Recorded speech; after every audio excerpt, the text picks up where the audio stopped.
नमस्ते दोस्तों, आइए ये हमारा नेक्स्ट वीडियो आ चुका है, या कह सकते हो सेकंड लास्ट वीडियो कह सकते हो। सेकंड लास्ट इसलिए, कल हम लोग ने रिटायरमेंट और डेथ क्लास 12 अकाउंटेंसी का कितना कवर कर लिया था। DK गोयल का जो लेटेस्ट एडिशन है वहाँ से हमने सारे वैराइटीज़ कवर कर लिए, लगभग कवर कर लिए हैं, ठीक है। अब उसके बाद हमारा जो लास्ट टास्क होता है हर चैप्टर ख़त्म होने के बाद, वो क्या होता है, उस रेस्पेक्टिव चैप्टर्स के PYQs लगाए जाए। बट मेरे लिए बहुत मुश्किल है तो मैं मैक्सिमम PYQs लगवा पाएँ, तो मैंने पिकअप किया 2 ही साल PYQs। कौन कौन से? 2025 का और 26 का।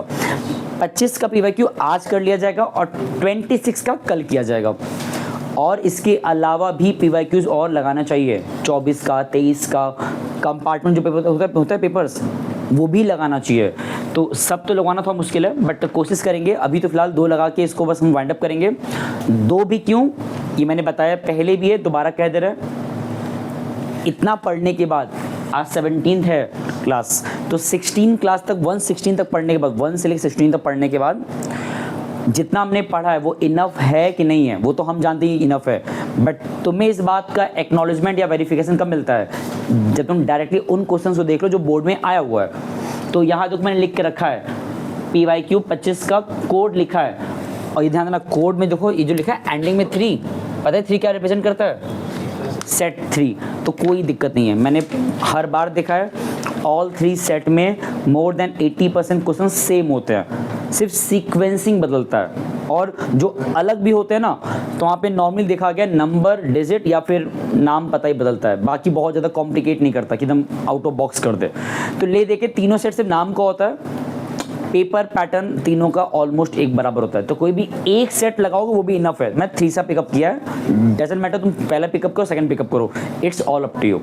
तो उस थर्ड सेट में भी इस चैप्टर के जितने क्वेश्चन हमारे बोर्ड में आए थे वो देखो मैंने मार्क किया हुआ है।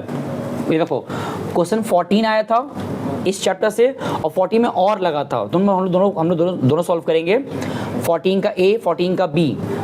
तुम्हें एग्जाम में कोई एक पार्ट सॉल्व करना था, हम लोग दोनों पिकअप करने वाले हैं। देन आफ्टर 22, ये भी इस चैप्टर से पूछा था इस पेपर में, एंड 24 का B, जो कि तुमसे मैंने हर बार कहा है कि 6 मार्क्स का एक सवाल आता ही आता है, लेकिन अच्छी बात क्या है और लगा होता है।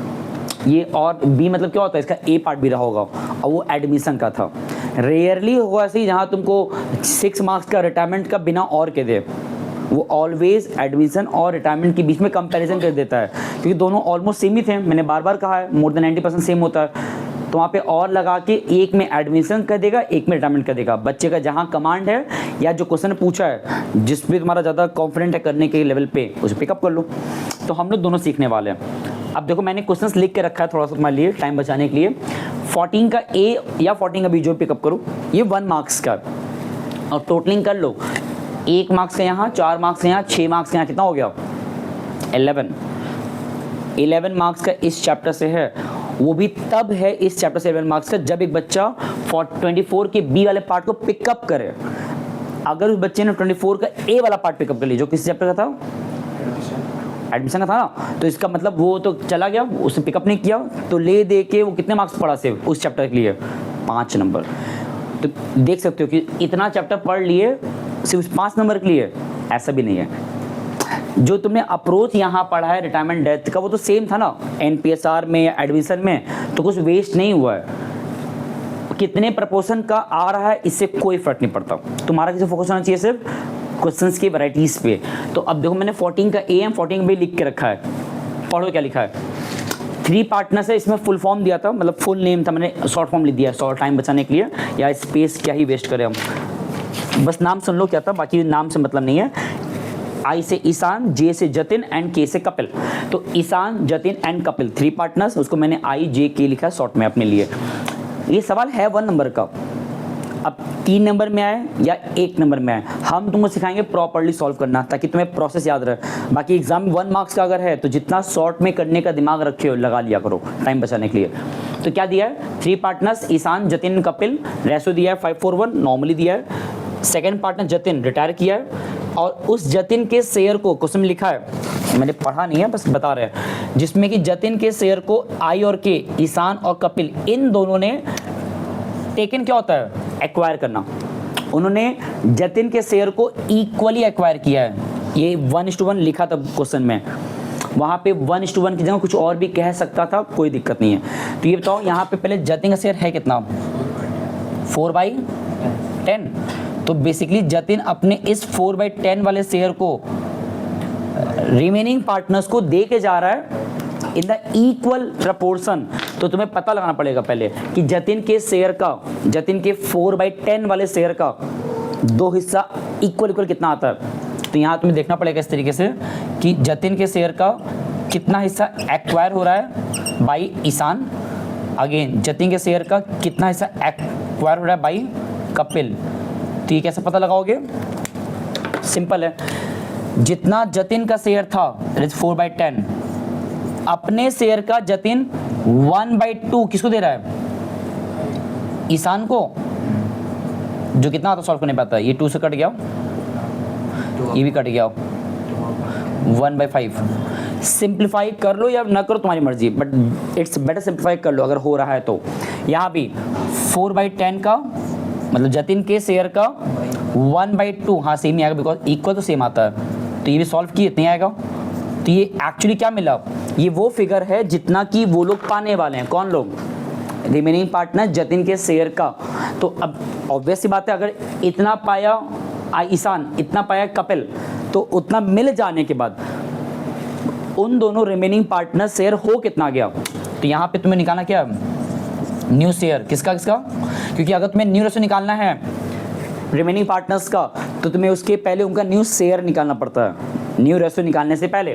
तो कैसे निकालोगे, ईशान का कितना पहले से ही है, यहाँ पे कितना पहले से है 5/10, और इनको मिला कितना है जतिन के शेयर का 1/5। सॉल्व करो, ये तो सेम ही था, ये आएगा 2 विच कम 7/10। तो ये तो मिल गया, ये तो हो गया ईशान का शेयर न्यू वाला।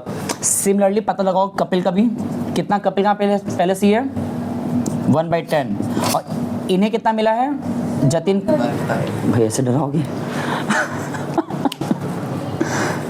ठीक है, लो पकड़ो, तुम्हारा प्लान सक्सेसफुल है भगवान से। अब चलो देखो, लिटरली मतलब झटके से भाई तुमको लगा कौन ही भूत आ गया वैसे भूत वाला को सुन ली तो मुझे बहुत डांटेगी। 1/10 और 1/5 इसको मिला है, सॉल्व करो, ये कितना आएगा, ये आएगा 1, ये आएगा 2 विच कम्स 3/10। ये जो आया ये बेसिकली उनका न्यू शेयर्स आया, मिल जान मतलब देखो जितना उनका पहले से था वो इतना एक्वायर किए हैं जतिन के शेयर का, तो मिल जाने के बाद उनका शेयर कितना हो गया, मिल गया। तुम्हें इनके ही न्यू शेयर को लिखना है न्यू रेशो के फॉर्मेट में, और फॉर्मेट क्या होता है आई, हाँ तुम डायरेक्टली कर रहे हो बट हम सॉल्व भी कर रहे हैं। 10 कट गया, बेस सेम था पहले से ही, कितना आया, ये इनका आ गया न्यू रेशियो, और इसका ऑप्शन जो है पेपर के अकॉर्डिंग वो है ऑप्शन नंबर डी। अब देखो मैंने सॉल्व किया तो मुझे टाइम लगा है, तुम इस पूरे प्रोसेस को एज शॉर्ट एज पॉसिबल करो, कोई दिक्कत नहीं है। तुम्हारा एंड गोल इस आंसर तक पहुंचने का होता है, ठीक है। और एक बात, इसी क्वेश्चन में अगर ये पूछा होता कि भाई ऑल्सो कैलकुलेट गेनिंग रेशियो, कि किस गेनिंग रेशियो में वो रिमेनिंग पार्टनर्स गेन कर रहे हैं उस जतिन के शेयर को, तो यहाँ पे अगर कंडीशन नहीं दिया होता तो हम सिंपली जतिन का शेयर काट दिए होते तो आता 5:1, बट बिकॉज यहाँ पे लिखा हुआ था दैट जतिन के शेयर को रिमेनिंग पार्टनर्स इक्वली अपने में एक्वायर कर रहे हैं, तो जो दिया हुआ है ये 1:1 हमारा क्या पे गेनिंग रेशियो। तो अगर यहाँ पे 1 मार्क्स के लिए पूछता कि ओनली कैलकुलेट GR, तो इतना सॉल्व करो ही मत, सिंपली उस 1:1 को क्या बोल डायरेक्टली GR। हाँ अगर वो नहीं दिया होता कंडीशन, फिर पूछता GR निकालो या NR निकालो, तो इतना प्रोसेस फॉलो मत करो। जब कंडीशन नहीं दिया हुआ है तो सिंपली उस जतिन के नाम को काटो, यहाँ से भी काटो, जो आएगा 5:1 वो बन जाएगा NR, वो बन जाएगा GR भी। ये सब हमने पढ़ा हुआ है इसी चैप्टर की स्टार्टिंग की 2-3 क्लासेस में, जहाँ तुमने सिर्फ काम किया था NR GR निकालने पे। क्वेश्चन आई थिंक 1 से 17 तक था, जाके देखना एक बार। अब कुछ इसी प्रकार सवाल यहाँ पे और दे दिया है बट थोड़ा अलग है। हमने क्वेश्चन इस टाइप का पढ़ा हुआ है, पहले पढ़ो है क्या, क्या लिखा है 3 पार्टनर्स SKG, मैंने फिर से शॉर्ट फॉर्म लिखा हुआ है, और ये क्वेश्चन 1 मार्क्स का ही ध्यान देना। तो इतना बड़ा सवाल देखिए, डरो मत कि इतना सवाल सॉल्व कैसे होगा।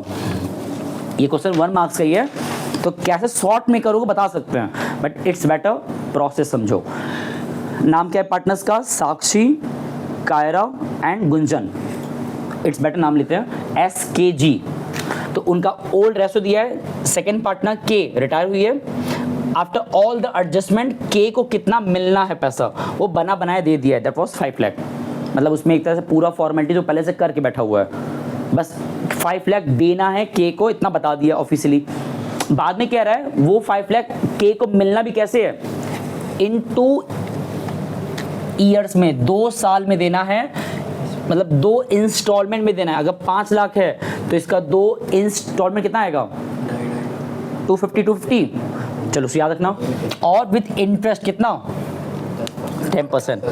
डेट लिखा नहीं है कि डेथ कब हुआ है, तो रिटायरमेंट कब हुआ, तो क्या मान लो बिगनिंग में हुआ होगा, मान लेते हैं, कोई दिक्कत नहीं है। अब पूछ रहा है कि अमाउंट ऑफ फर्स्ट इंस्टॉलमेंट कितना पे किया गया होगा। बहुत सिंपल सवाल है, हम शॉर्ट में भी करा सकते हैं, बट इट्स बेटर सीखते ढंग से ही है। ये क्वेश्चन अज्यूम कर लो 3 नंबर का है फिलहाल के लिए, और तुमसे अगर ये कहें उस के का लोन अकाउंट प्रिपेयर करो एकदम रफली, तो इतना बनाना नहीं है, बस हिंट दे रहे हम। तो ऐसे केस में वो जो के का अमाउंट है 5 लाख जो पे करना है, वो कहाँ लिखाता है? इधर जितना पे करना है यहाँ लिखते हो बाई के कैपिटल, है ना। फिर इसी पे क्या निकालते हो? Bye interest. कितने का? पूरे साल का, बिकॉज अभी तो ये पूरा अमाउंट पूरे अमाउंट है, तो 5 लाख पे 10%, जो कितना आता है? 50,000। अब बिकॉज क्वेश्चन में कहा था पेमेंट तुमको कंप्लीट एक बार में नहीं करना है, तो तुमने क्या किया? अभी इस 5 लाख में से जो फर्स्ट इंस्टॉलमेंट था, बिकॉज पे करना 2 से इसमें ना, तो इसका आधा करोड़ कितना आता है? वो आता है 2.5 लाख। उसमें ऐड करो इंटरेस्ट के अमाउंट को भी, तो ये कितना हो जाएगा? 3 लाख। इतना पे हो गया, और जो बैलेंस रह गया अभी भी कितना बचा है? 2.5 लाख। ये जाएगा हमारा नेक्स्ट ईयर के लिए। यहाँ तुम्हारा आएगा again by balance CD 2.5 lakh. फिर इस पे निकालोगे again by interest next year के लिए, बस बिकॉज हमारा प्रिंसिपल अमाउंट कम हो चुका है, एक पे हो चुका है इंस्टॉलमेंट, तो अब कितने पे इंटरेस्ट निकालोगे? सिर्फ 2.5 लाख पे कितना? 10%, जो कितना आता है? 25,000। इतना आएगा, तो पेमेंट कर दो फाइनली। अब टू कैश दोनों को जोड़ दो, 2.5 लाख प्लस 25,000, जो कितना आता है? 2,75,000। अब ये क्लोज हो गया। अब वहाँ पे तुमसे जो कहा है उसके अकॉर्डिंग दिमाग लगाओ। तुमसे कौन सा फिगर पूछा था? पहला इंस्टॉलमेंट कितने का पे हुआ है। देखो ये सवाल भले हमारा एक सवाल है, अब दोनों से कितना सवाल बन सकता है। हमने ये सीखा हुआ है अपने न्यूमेरिकल लगाते वक्त कि how to pay a loan amount to the retired partner, हमने ये सीखा है ना। अब इसी चीज़ को कैसे सवाल बना के दिया है तुम्हारे बोर्ड एग्जाम 1 नंबर के लिए। देखो तुमसे बोल रहा है इस पूरे स्ट्रक्चर में बताओ कितना पेमेंट हुआ है पहले इंस्टॉलमेंट का। तुम्हारा आंसर क्या दिख रहा है? 3 लाख। और इसका ऑप्शन कितना है हमारा? Option number A. तो अगर हम पेपर अकॉर्डिंग बात करें सिर्फ, तो इसका आंसर क्या है? 3 लाख।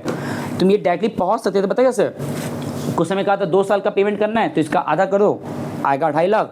और बिकॉज पहले साल तो इंटरेस्ट लगेगा पूरे 5 लाख पे लगेगा, जो कि आता है 50,000, तो उस 2.5 लाख में 50,000 ऐड कर दो, 3 लाख हो जाएगा। तो ये तुम साइड में कर सकते थे, बट मेरा मोटिव क्या सिखाने का कि 3 नंबर में सवाल ये आया होता और कहा होता कि इसका प्रॉपर पेमेंट दिखाइए आप, लोन स्ट्रक्चर, लोन का अकाउंट बना करके, तो पूरा ऐसे करना पड़ता। और एक बात, अगर यहाँ पे ये पूछा होता कि भाई लास्ट इंस्टॉलमेंट कितने अमाउंट का पे किया गया होगा, बताओ आंसर क्या होता? एग्जैक्टली तो मतलब ये तुम लोग को इस तरह से निकालना आना चाहिए। अगर ये पूछा होता कि सेकेंड इंस्टॉलमेंट के टाइम पे कितना इंटरेस्ट पे किया गया, ऑप्शन अगर ये आया होता, तब क्या आंसर बोलते हैं? सिंपल। दो कितना सवाल बन पा रहा है एक ही क्वेश्चन से, है ना। तो ये ध्यान देना, बाकी क्वेश्चन हार्ड नहीं थे वाला, 1 मार्क्स से था, तो मैंने इतना उस पर डीप नहीं गया, लेकिन सवाल थोड़ा सा जो उसके आसपास का होता है बैकग्राउंड वो देखा करो, क्वेश्चन कुछ भी पूछ सकता था। अब आते हैं एक और पार्ट, दैट वाज क्वेश्चन 22। इसमें क्या बोल रहा है देखो, हम सवाल दिखाते हैं। ये क्वेश्चन 4 नंबर का है और ये क्वेश्चन डेथ का है। दिया है सिमर तन्वी एंड उमारा, 3 पार्टनर्स नाम है, नाम से क्या ही फर्क पड़ता है, हम उसको लिखते हैं STU, ठीक है। वो partners in a firm sharing profit and losses in the ratio 5:6:9, लिख के रखे हम, ओल्ड रेशियो नॉर्मल है। ऑन 31 मार्च 2024 बैलेंस शीट दिया है, और मैंने हर बार कहा है बैलेंस शीट अभी हमारे काम का नहीं होता है, तो आगे बढ़ता है। बैलेंस शीट अभी हमारे काम का नहीं है, मतलब आगे कह रहा है उमेरा जो कि थर्ड पार्टनर है, सी वॉज डाइड ऑन 30 जून 2024। अगर 1 अप्रैल शुरू हुआ है तो अप्रैल मई जून, आफ्टर जस्ट 3 महीने के बाद उसका क्या हो गया, डेथ, रिटायर्ड नहीं, डेथ। और डेथ के बाद तुमसे यहाँ 2 ही पॉइंट कहा है, और याद करो लो भी जस्ट 2 दिन पहले इस टाइप का सवाल लगा रहे थे, मैंने कहा था कि तुमको अधिकांश डेथ वाले केस में 2 ही पे फोकस कराएगा बार बार, एक गुडविल निकालने पे जो उसके हक का होता है वैल्यूड वाला, और दूसरा प्रॉफिट पे। यहाँ फोकस दोनों पे कराया है। कैसे, तुम्हें दोनों पॉइंट मर्ज नहीं करना है, एक बार में एक ही पॉइंट सॉल्व करो। तो पहला पॉइंट कह रहा है कि उनको गुडविल का अमाउंट मिलना है वैल्यूड वाले हिस्से का, तो कितना मिलना है, तो पहले गुडविल निकालना पड़ेगा ना। फर्म का अगर मिल जाए तो वहाँ से उनका जो हिस्सा है, यहाँ उनको कितना शेयर आएगा जरा बताओ, 9/20, ये ना उनका शेयर है उमायरा का, ठीक है। तो गुडविल के लिए क्या पता है, बोल रहा है goodwill of the firm B valued eight 3 year purchase of the average profit for the 5 years. 5 साल के प्रॉफिट का एवरेज और 3 ईयर परचेज, तो मैं मतलब PY दिया वो परचेज ईयर 3, बस हमको क्या नहीं पता, और एवरेज प्रॉफिट कहा है 5 साल के प्रॉफिट का एवरेज निकालना है। और जो उसके ठीक नीचे देखोगे ना, तुम्हें 1 2 3 4 ओनली 4 ईयर प्रॉफिट दिया है, जो मैंने लिख के रखा प्रॉपर्ली, जैसे कहा है वैसे ही लिखा भी मैंने। तुम्हें 19-20 का दिया प्रॉफिट, मतलब ये तुम 19-20 को 19 कह लो, ज़्यादा अच्छा रहेगा, कन्फ्यूजन नहीं होगा, बिकॉज हम 19-20 को डायरेक्टली 19 कह सकते हैं, या फिर चलो 20 कह लो, वो भी सही है, जब खत्म हुआ है वो साल। 2020 का प्रॉफिट दिया है, 21 का दिया हुआ है, 22 का प्रॉफिट दिया है, 23 का लॉस दिया है, तो मैंने ब्रैकेट लगाया है, एंड 24 का मेंशन नहीं है एटलीस्ट क्वेश्चन के बाहर। तो क्या करें भाई, कहा तो 5 साल का है ना, तो 4 साल क्यों दिया है सिर्फ। तो मैंने कल कहा था ऐसे केस में आमतौर पे वो कहाँ दिया होता है, जो करंट ईयर प्रॉफिट है 24 वाला, वो तुमको बैलेंस शीट में दिया होता है, जो कि दिया भी है, दिया रहता है, मतलब ऐसे उसमें परेशान मत हो। यहाँ पे दिया है 2 लाख, बस ध्यान देना ये 2 लाख दिया है एसेट की साइड में, अगर दिया होता लायबिलिटी साइड में तो प्रॉफिट कहे होते, बट यहाँ कहाँ दिया हुआ है, तो मतलब जो प्रॉफिट दिया, जो अमाउंट दिया भी प्रॉफिट PL का 2 लाख, बिकॉज वो मेंशन है एसेट साइड में, तो ये भी हमारा क्या हो गया, तो मैं 5 साल का प्रॉफिट या लॉस सब मेंशन कर दिया, प्रॉफिट या फिर 2 लॉस दिया, 3 प्रॉफिट दिया है, ऐसा होता है। तुम्हें हर बार 5 प्रॉफिट जरूरी नहीं है, 5 प्रॉफिट दे, ये एसेंशियली रिक्वायरमेंट नहीं होता है, तुम्हें 2-3 लॉस भी दे सकता है, कोई इशू नहीं है। बस ये ध्यान देना, अब जब इनका एवरेज निकालने जाओगे, एवरेज प्रॉफिट, तो बस क्या नोटिस करना तुम लोग, ध्यान देना उस केस में ऐड जब करोगे 2 माइनस में भी है तो बेटर रहेगा पहले जो प्लस वाला है उसको ऐड कर लो।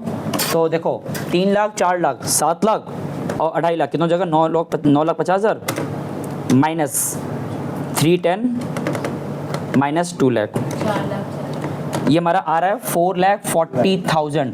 ये हमारा आया सॉल्व करने पे, अपॉन 5 करोगे तो मिलेगा एवरेज प्रॉफिट, जो कितना आता है 88,000। ये जो आया 88,000, ये आया एवरेज प्रॉफिट ना, यहाँ पुट करो फॉर्मूले में। तो अगर तुम्हें फाइंड आउट करना है goodwill of the firm, because बिना फर्म के गुडविल मिले तुम उस रिस्पेक्टिव पार्टनर जो जिसका डेथ हुआ है उसका नहीं निकाल सकते हो। तो यहाँ पे जितना फर्म का निकालना है गुडविल, उसके लिए एवरेज प्रॉफिट इनटू में परचेज ईयर मल्टीप्लाई करो, कितना आएगा ये 2,64,000। हमारे पास प्रॉफिट मिल गया, सॉरी गुडविल आ गया ना फर्म का। अब इसी फर्म के गुडविल में कितना हिस्सा उमेरा का है वो निकाला जाए, बिकॉज वही इसको मिलना है ना। तो इसमें कितना हिस्सा गुडविल का उमेरा का नाम पे रहेगा, गुडविल शेयर। ये कैसे निकालोगे, जितना तुमने भी फर्म का निकाला है मल्टीप्लाई में जितना उसका शेयर था 9/20, ये कितना आएगा, सॉल्व करो। दिस कम्स 11,88,000, मतलब आया ये 1,18,800। अब आता है मोस्ट इंपॉर्टेंट क्वेश्चन, ये जो 1,18,800 गुडविल अमाउंट आया जो मिलना है, फैक्ट किसको मिलना है, उमेरा को। ये अमाउंट कौन देगा इसको, द पार्टनर्स जिन्होंने गेन किया होगा उसके शेयर को। अब इसके जाने के बाद पूरे सवाल में कहीं एनआर दिया नहीं है, तो हम लोग क्या करें, रिमूव करो, ये जो आया ये हमारा क्या आ गया, गेनिंग रेशियो या एनआर भी हो गया, बट हमारा काम जीआर से है। मतलब इस अमाउंट को रिमेनिंग पार्टनर्स 5:6 में प्रोवाइड किसको करेंगे, ओमेरा को। तो जो एंट्री पास करोगे इसका जन एंट्री क्या बनेगा, ये ध्यान देना। इस पता है क्वेश्चन का मेन चीज क्या था, तुम्हें क्या है, एंट्री पास करना है सर। तो अभी तुमने सिर्फ सॉल्यूशन किया है, कैलकुलेशन किया है, अब आते हैं एंट्री पे। ये अमाउंट ओमेरा को मिलने वाला है, तो कैसे हम देंगे उसको, टू ओमेरा कैपिटल अकाउंट, कितना अमाउंट है 118800, और ये पैसा ओमेरा को प्रोवाइड करेंगे वो सारे पार्टनर जो गेन किए हैं। यहाँ पे इत्तेफाक से जो रिमेनिंग पार्टनर्स थे दोनों ही गेन किए हैं, तो जो गेनिंग है 5:6 उसमें बांट दो। पर नाम क्या पार्टनर्स का जो गेन किए हैं, सिमर एंड तनवीर, नहीं तन्वी। तो जो अमाउंट है दैट वाज 118800 इंटू 5/11, 118800 इंटू 6/11। कोई बांटा है इसको, बताओ कितना, 4000 नहीं इतना नहीं आएगा, 1188, ऐसे बोलने में डर लगता है, तुम लोग सही कर देते हो, इंटू अपॉन 11 इंटू 5। हाँ सही कह रही हो, मजाक कर रहे थे। 54 आएगा 64,800 एंड सेकेंड वन कैन 64,800। अच्छा ये बताओ, अभी तुमने जो सॉल्व किया है ये बेसिकली हुआ है सिर्फ गुडविल का ना, और जानते हो हमने अभी से सॉल्व किया पहला पार्ट जिसमें कि तुमने कैलकुलेशन फोकस किया, how to solve the amount, and दूसरा एंट्री पास किया। इसका एक पार्ट और भी कहा है क्वेश्चन में, पता है क्या कहा है, क्या है सेकेंड पार्ट में, दैट ओमेरा को प्रॉफिट का भी हिस्सा मिलना है। हम पढ़ दे क्या लिखा है, ओमेरा शेयर ऑफ प्रॉफिट और loss till the date of death was to be calculated on the basis of profit or loss for the year ended 31st March 2024। जो प्रॉफिट 31st मार्च 2024 के टाइम का है, प्रॉफिट या लॉस जो भी, मतलब उस अमाउंट को बेस बनाओगे प्रॉफिट देने के लिए। अब यहाँ देखो 2024 के लास्ट का जो हमारा प्रॉफिट है वो एक्चुअली लॉस दिया है पहले तो, और इसी को बेस बनाना है उसको प्रॉफिट का हिस्सा देने में। वो भले ही प्रॉफिट कह रहा है बट इनडायरेक्टली वो लॉस कहना चाह रहा है कि भाई अगर यहाँ लॉस है तो लॉस दिलाएगा, प्रॉफिट तो प्रॉफिट, मतलब लॉस मांगा जाएगा, एंड इफ प्रॉफिट होता तो दिया जाता। बट वो भी देखा जाएगा बाद में, पहले ही पता तो लगाओ कि इस अमाउंट में कितना हिस्सा इनके नाम का है, ओमेरा के नाम का है, क्योंकि पूरे फर्म का है, वो भी पूरे साल भर का है ना। तो यहाँ पे तुम्हें पहले वो करना पड़ेगा कैलकुलेशन कि ओमेरा के शेयर का प्रॉफिट कितना आएगा, शेयर ऑफ प्रॉफिट ऑफ ओमेरा कैसे निकालें, जिसको कहा है बेस लेने के लिए उसको पहले पिकअप कर लो 2 लाख। ये पूरे फर्म का है ना और पूरे साल भर का है, हम लोग क्या करेंगे, बिकॉज उसका डेथ कब हुआ है, विद इन 3 मंथ, तो पहले से कन्वर्ट करो 3 मंथ के लिए, तो 3/12, बट इसके लिए फर्म का ही आएगा है ना। अगर साल भर का था तुमने 3/12 किया तो वो 3 महीने में कन्वर्ट तो हो गया, बट स्टिल फर्म का है, और तुम्हें लगाना है किसका, सिर्फ ओमेरा का। तो यहाँ से निकालो 9/20 करके, को सॉल्व किया इसको, आई डोंट नो,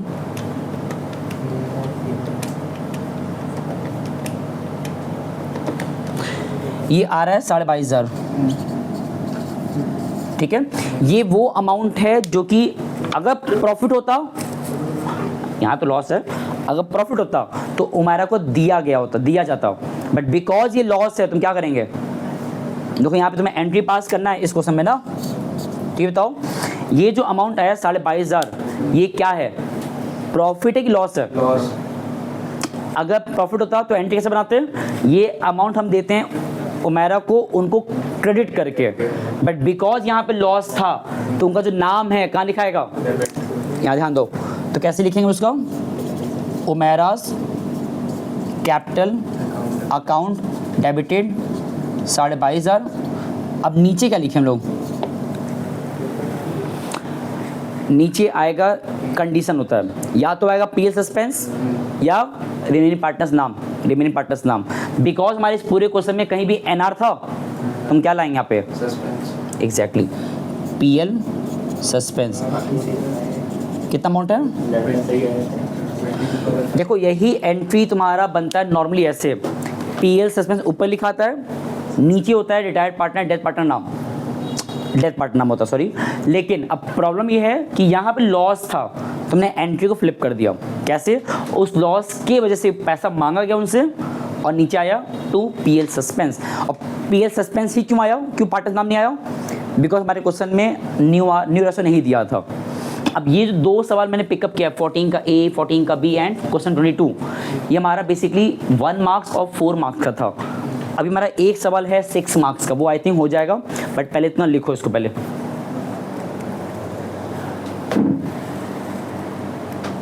चलो क्वेश्चन नंबर आ जाओ लास्ट 24 का बी। एक सवाल और करते हैं, और ये हालांकि सवाल 6 मार्क्स का है, बट हम कोशिश करेंगे थोड़ा जल्दी कराने का, बिकॉज टाइम भी ज़्यादा वेस्ट नहीं कराना है। देखो इसमें मैंने बना के रखा नहीं पूरा स्ट्रक्चर, बना ले क्या पहले से स्ट्रक्चर, बट नहीं, चलो उसकी बिना हो जाएगा। पढ़ते हैं। ये देखो इसमें क्या दिया हुआ है, अब शांत हो जाओ। 24 का, अच्छा ठीक है, चलो अब हो गया।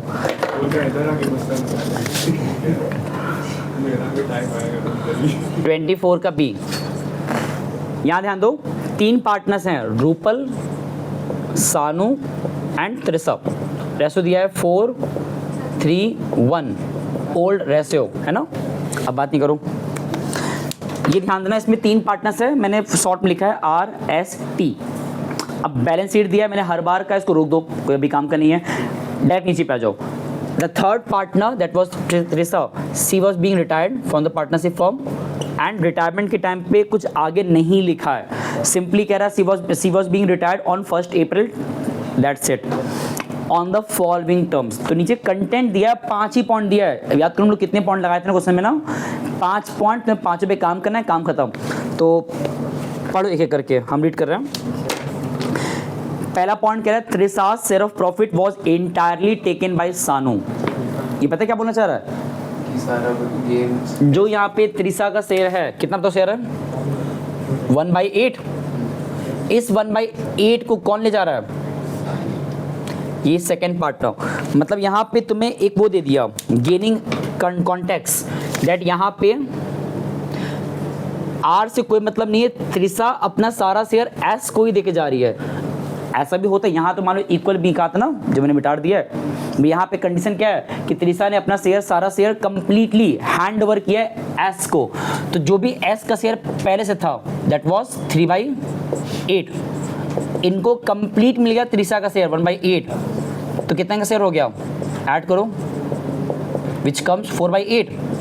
ये आया न्यू शेयर एस का, वो सोनू, एंड आर का शेयर जो ओल्ड है वो एज इट इज है।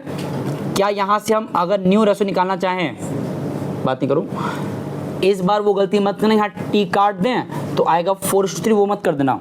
यहाँ पे कंडीशन था कि एस अपना टी अपने शेयर को इस तरह देकर जा रही है, तो उस हिसाब से एन आर अब निकालते हो, किसका आर का और एस का कुछ अलग आएगा। कैसे अलग आएगा? कितना पे आर का पहले से था 4/8, मैंने उसी एस आर के शेयर को लिखा as it is, just because of उसमें कोई चेंज नहीं हुआ है, तो उनका ओल्ड उनका न्यू एज बराबर रहेगा। लेकिन एस का बदल चुका है, कितना? 4/8। अब ये इत्तेफाक से देखो दोनों सेम दिखा है ना, तो ये कितना आया? ये 1:1 क्या आया?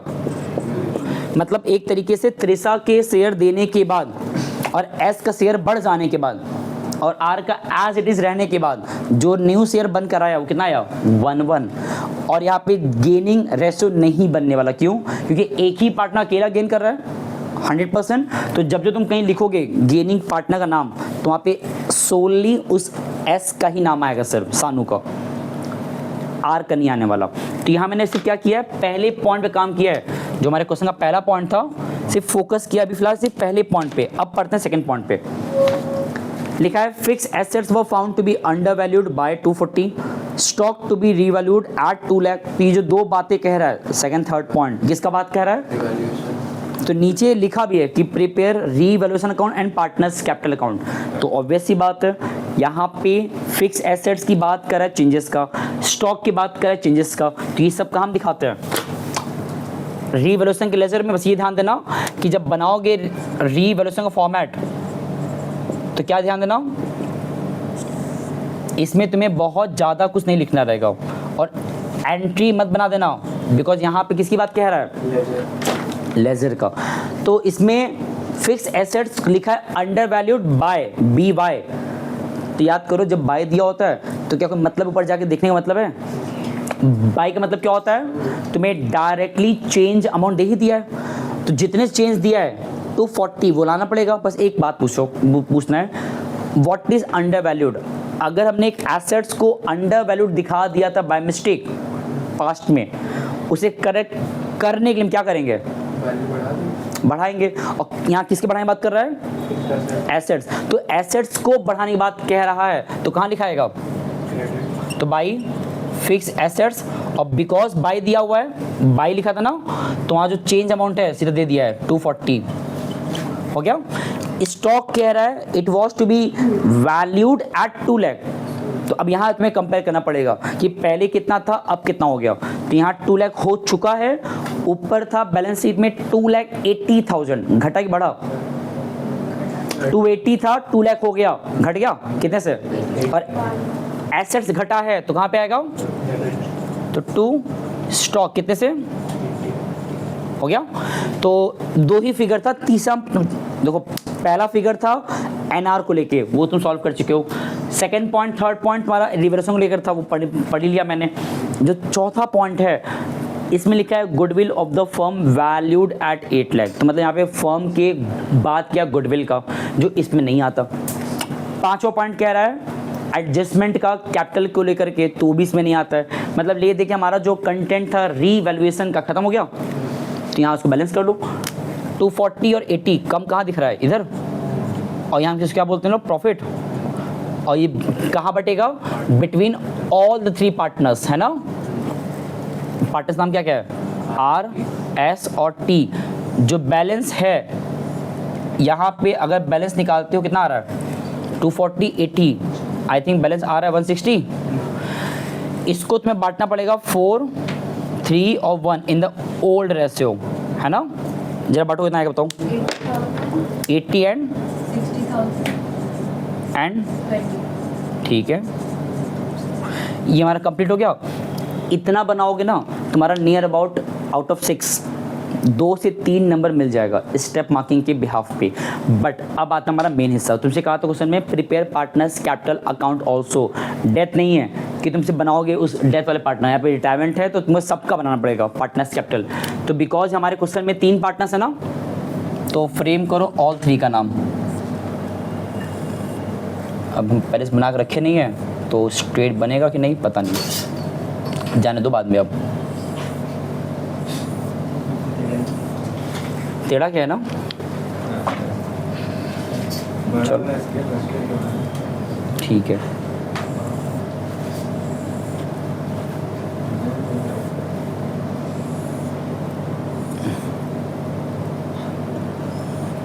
लगभग सही है।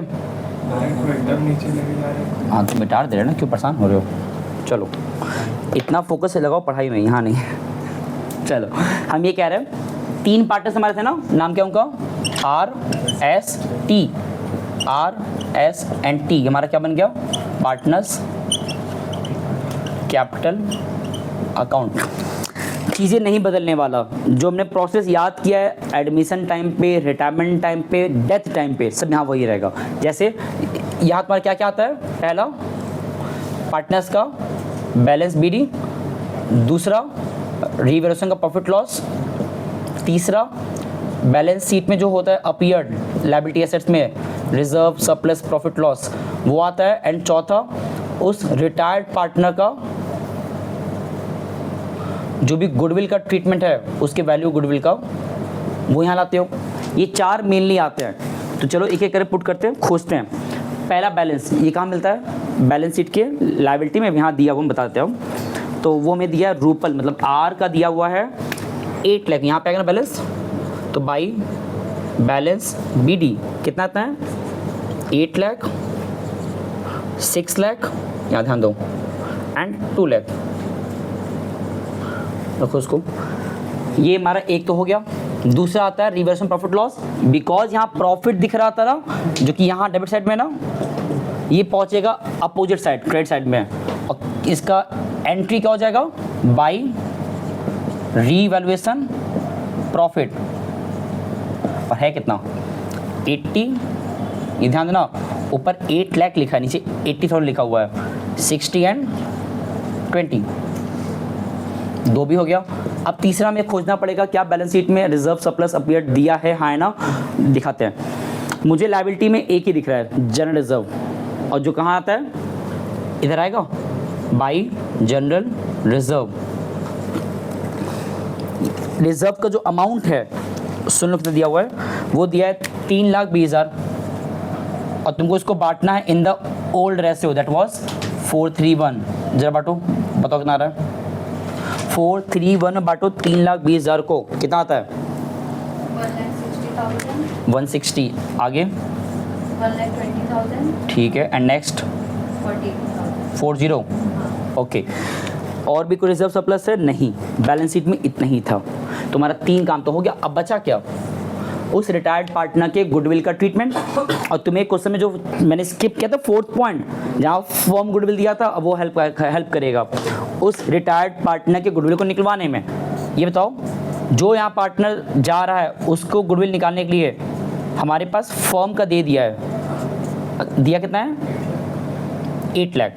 ये फॉर्म का है, इस फॉर्म के गुडविल में कितना हिस्सा त्रिशा का निकालोगे, कैसे निकालते हो। अगर तुम्हें त्रिशा का निकालना है, 1 मिनट, ये आर होगा, त्रिशा का शेयर ऑफ गुडविल, तो कैसे निकालोगे, जितना फॉर्म का था इनटू जितना उनका शेयर है, दैट इज 1/8। ये कितना आता है। अब देखो नॉर्मली रूल्स क्या है, इस 1 लाख को कौन देगा त्रिशा को, जो पार्टनर्स गेन कर रहे हैं। नॉर्मली क्या होता है, सब गेन करते हैं, बट यहाँ तो कंडीशन था ना कि ओनली कौन यहाँ पे गेन किया था, सानू एस। तो ये जो पूरा 1 लाख है ये त्रिशा को कौन प्रोवाइड करेगा। और एक चीज़, इसका अगर एंट्री तुमसे कहें पास करो एंट्री, तो इसका मतलब एंट्री क्या बनता है, Sanu's capital account debited to Trisha's capital account, कितना। और ये जब पोस्ट करोगे उसमें अपने बैलेंस शीट में, सॉरी पार्टनर्स कैपिटल में, तो बनेगा काउंटर एंट्री, बताया करोगे 13,000 है तो त्रिशा यहाँ लिखी, कहाँ लिखाया है क्रेडिट में, तो कहाँ पे आएगा, तो टू त्रिशा। और इसको अमाउंट दे कौन रहा है, सानो, तो उसका कैपिटल घटेगा, तो जो अमाउंट है 1 लाख यहाँ लिखाएगा।